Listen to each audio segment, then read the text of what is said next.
سلام ملګرو، په دې هیله چې تاسو به روغ و جوړ او د صحت جامې به مو پر تن وي.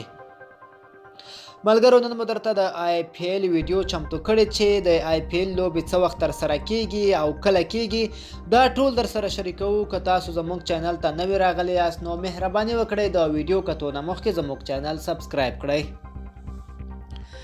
سبا ورځ د آی پی ایل په اړه پریکړه کیږي.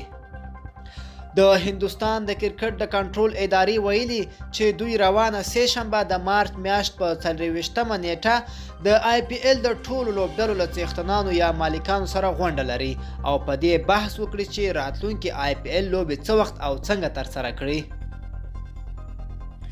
د آی پی ایل سوداګریز کرکټ لوبې د مارچ میاشت له 29 د اپریل 15 نیټې د کرونا وایرس له ویرې او خپرېدو د مخنیوي په خاطر وروسته کړل شوې.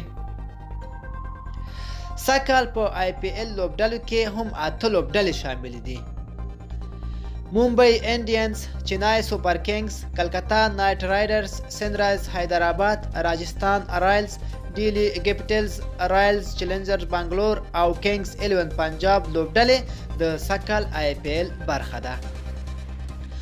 ملګرو، دا و زموږ چمتو شوی ویډیو. د لا ښکلي ویډیوګانو لپاره زموږ چینل سبسکرایب کړئ.